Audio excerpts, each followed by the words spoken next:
Il me semble que Lucas Ajdela, vous êtes avec Nathalie Arthaud. Oui, effectivement, Nathalie Arthaud. C'est difficile de dire, vu d'ici, combien il y a de personnes. Ce qui est sûr, c'est qu'on peut déjà dire qu'il y a beaucoup de monde. Oui, il y a beaucoup de monde et puis ce qu'on sait des manifestations de ce matin, c'est qu'elles ont été encore plus nombreuses. Voilà, donc là, ce qui me frappe, moi, comme déjà le 19, c'est qu'il y a des salariés qui viennent de tous les horizons. J'ai rencontré des salariés d'Honnête, j'ai rencontré bien sûr des cheminots, des salariés aussi de Thales, des ouvriers de Renault, des enseignants, des administratifs. Donc voilà, encore une fois, c'est une manifestation qui rassemble le privé et le public et qui est unanime. Voilà. On n'en veut pas de cette énième attaque sur les retraites, mais parce qu'il y a un ras-le-bol général.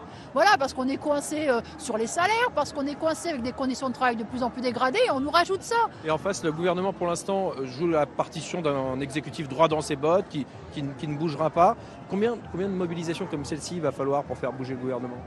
Je crois qu'on a tous en tête qu'il va falloir à un moment donné se lancer effectivement dans un rapport de force encore plus dur, sans doute mené par des grèves qui seront plus amples, reconductibles aussi dans les secteurs où les travailleurs le décideront. Mais voilà, on est engagé dans un rapport de force, dans un bras de fer.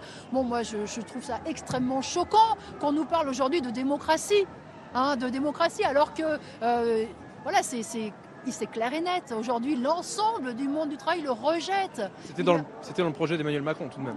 Mais c'est pas un chèque en blanc. L'élection présidentielle et l'élection, c'est pas voilà, on vote pour vous et puis après on va avaler toutes les couleuvres possibles. Qu'est-ce que c'est que ça ? Mais moi, ce qui me frappe, c'est ça, c'est que finalement on a des dirigeants, bon, Macron, son gouvernement, ses députés, mais ils se moquent complètement de ce qu'on pense, de ce que les travailleurs, de ce que tous ceux auxquels ils ont rendu hommage, les premières lignes, les deuxièmes lignes pendant le Covid, ils leur ont rendu hommage, mais ils se moquent complètement de ce qu'ils pensent, complètement de ce qu'ils peuvent ressentir, ils se moquent de leurs difficultés. C'est ça qui aujourd'hui explose. Merci beaucoup Nathalie Arthaud, alors qu'on est encore au moment du départ du cortège et qu'il y a encore beaucoup de monde, même jusqu'à la place d'Italie. Donc ce que je peux vous dire, c'est que le cortège est vraiment très long.